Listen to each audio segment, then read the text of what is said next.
Matapos pulungin ang impeachment court, itinalaga naman ng House Prosecution Panel ang mga miyembrong tututok sa bawat articles of impeachment laban kay Vice President Sara Duterte. May report ang aming correspondent na si Lance Mexico. Lance, sino-sino ang mga prosecutor na mangunguna sa pagpresenta ng articles of impeachment?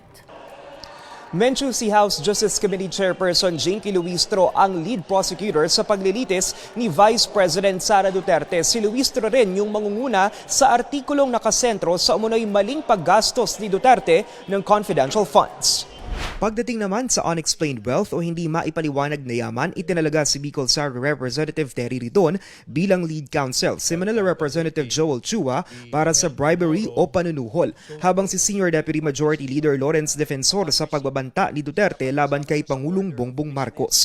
Ang ibang miyembro tutulong sa kanila sa pagpresenta sa senator judges ng articles of impeachment. Nasa siyam na House prosecutors ang itinalaga sa usapin ng confidential funds at unexplained wealth. The unexplained wealth and the confidential funds evidence are mostly documentary, voluminous documentary evidence, which reason we will be needing a lot of prosecutors to help us present this article of impeachment. Isa sa pinaghahandaan ng prosecutors ang pre-trial kung saan isusumite nila ang listahan ng mga testigo at ebidensya. Yan ay oras na magsumite si Duterte ng tugon sa summons ng impeachment court at mag-reply ang prosecution. So of course, we understand what happened last time back in the 19th Congress, but we are very much positive, we're hopeful this time that we will immediately proceed to pre-trial as announced already by the impeachment court yesterday, as well as trial. Excited na po akong bumalik sa court. Namimiss ko na yung paglilitis ng kaso. At wala kaming nakikitang sagabal sa trial. Ayon kay Ridon, isinasapinal pa nila kung isusumiting ebidensya ang hindi pa nabubuksang box mula sa Bureau of Internal Revenue o BIR na naglalaman ng tax records ni Duterte at ng asawa niyang si Man Scarpio. Sabi ni Luistro, kung sakali man na may lumutang na ebidensya matapos ang pre-trial, nasa kamay daw yan ng senator judges kung pahihintulutan ito. At kung sakaling may di payagang ebidensya ang impeachment court, giit ng ilang mambabatas, huhusgahan din ng bayan ang ating mga senator judges.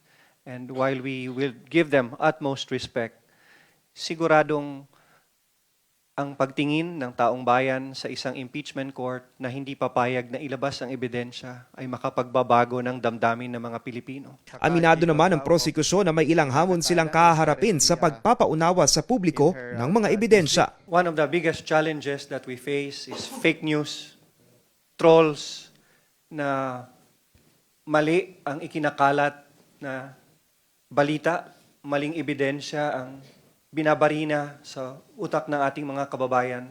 Sanay na po ako niyan. So hindi na po uubra yan.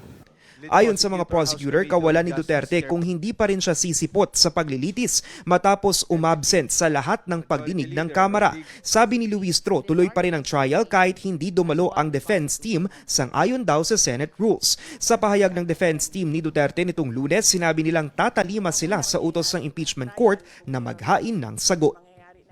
Menchu itinilaga rin bilang House Trial Spokespersons sina Lanao del Sur 1st District Representative Zia Adyong at Kabataan Representative Rene Co.